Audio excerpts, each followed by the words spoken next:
ये सुख है। अपनी जिंदगी को सार्थक करना शिव महापुराण कथा का लक्ष्य है।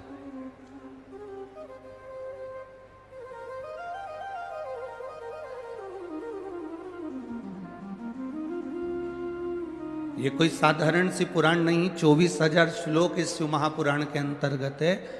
उसमें से अगर एक शब्द भी हमारी जिंदगी को संवार दे तो समझ लेना कि हमारा जीवन सार्थक हुआ। एक शब्द भी।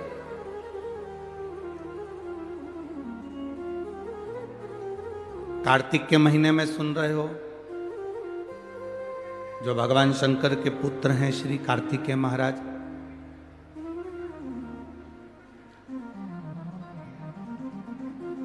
जिनका जन्म इस कार्तिक के महीने में हुआ है।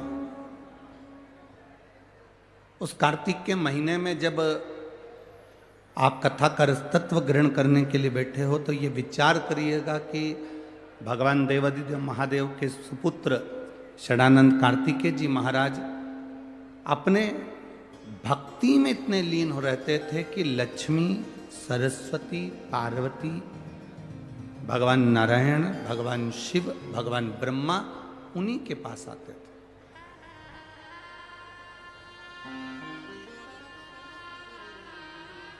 अगर कार्तिक के महीने में ये कथा आपको मिल रही है, कार्तिक के महीने में आप अगर शिव महापुराण की कथा को श्रवण कर रहे हो तो ये विचार करिएगा कि मेरे बाबा की कोई साधारण कृपा नहीं हुई है, धूलिया वालों पर दम से कृपा हुई है, इसलिए ये कथा यहां 5 दिन की मिली।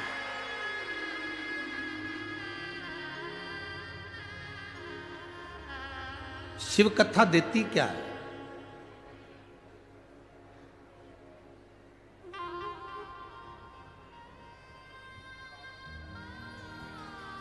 कोई कहते हैं कि भगवान शंकर की भक्ति करने पर हमें मिलता क्या है। जितने भी भक्त आस्था चैनल के माध्यम से सुन रहे हो, फेसबुक यूट्यूब के माध्यम से सुन रहे हो और इस धुलिया नगर के अंतर्गत कथा को श्रवण कर रहे हो, अगर कोई आपसे पूछे कि शंकर क्या देते हैं तो शंकर केवल मनुष्य की जिंदगी में जीने का बल देते हैं, जिससे हम अपने लक्ष्य तक पहुंच सकें।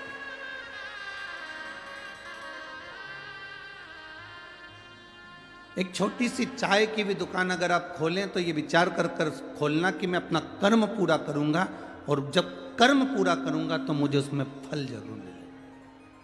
हम हमारे लक्ष्य में पीछे ना हटे। जो अपने लक्ष्य से पीछे हट जाता है, कर्म करते करते पीछे हट जाता है, फिर उसका फल नहीं मिल पाता। अपने भीतर से अहंकार को निकाल कर बाहर फेंक देना, काम को निकाल कर बाहर फेंक देना, लोभ को निकाल कर बाहर फेंक देना।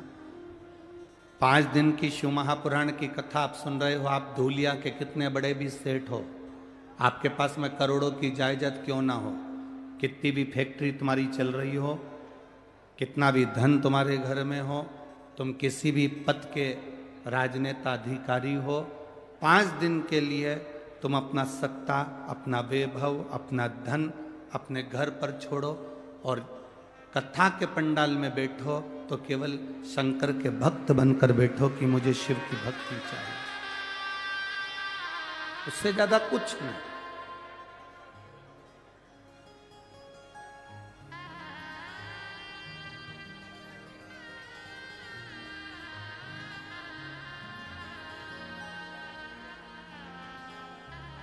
एक कंकर बाहर पड़ा हुआ है, तुम चल के जा रहे हो, चुभेगा, तुम उस पे से भी निकल कर जा सकते हो। उस कंकर पे से तुम निकल कर जा सकते हो, तुम चल सकते हो, दिक्कत नहीं है। पर एक कंकर तुम्हारे जूते के अंदर भर गया तो तुम बहुत लंबा चल नहीं सकते। जब तक उस कंकर को तुम जूते के अंदर से निकाल नहीं दोगे तब तक तुम लंबा चल नहीं पाओगे। उस कंकर को जूते के अंदर से निकाल कर बाहर कर दोगे, उस कचरे को जूते के अंदर से बाहर कर दोगे तो तुम लंबा चल सकते हो। जिसके अंदर, जैसे जूते के अंदर कचरा है, कंकर है, तो लंबा नहीं चल सकते। अपने अंदर यदि अहंकार आ जाता है तो व्यक्ति बहुत ऊंचाई तक चल नहीं पाता, बहुत आगे तक बढ़ नहीं पाता। उसको बढ़ने के लिए, उसको चलने के लिए भीतर के अहंकार को, भीतर के लोभ को, भीतर की तृष्णा को, भीतर की आसक्ति को, भीतर की वासना को, भीतर के अहम को उससे निकालना।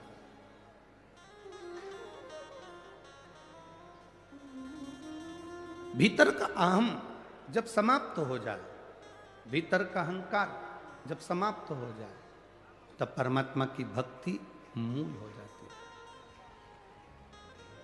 महाराज, मैंने तेरे ही भरोसे बाबा, तेरे ही भरोसे हवा बिच उड़ती जावांगी, हवा बिच उड़ती जावांगी, बाबा डोर हटो छठी नावे कटी जावांगी, भोले मैं तेरी पतंग, शंभू मैं तेरी पतंग, हवा बिच उड़ती जावांगी, हवा बिच उड़ती जावांगी, बाबा डोर हटो छठी नावे कटी जावांगी, भोले मैं तेरी पतंग, शंभू मैं तेरी पतंग। शिव कथा कर रहे, भगवान शंकर का संवाद कर रहा है। शिव महापुराण की कथा कहती है कि जीवन के लक्ष्य को पाना है, आगे बढ़ना है, मंजिल तक जाना है, बहुत आगे तक जाना है, तो अपने भीतर के अहम को, अपने भीतर के अहंकार को, अपने भीतर की तृष्णा को, अपने भीतर के लोभ को, अपने भीतर के अहम को आपको निकालना पड़ेगा। जब भीतर का अहम, भीतर की तृष्णा, भीतर का लोभ जब हट जाएगा तो भगवान देवाधिदेव महादेव स्वयं आपके नजदीक में, आपके करीब में आ जाएगा। शिव कब तक नहीं मिलते?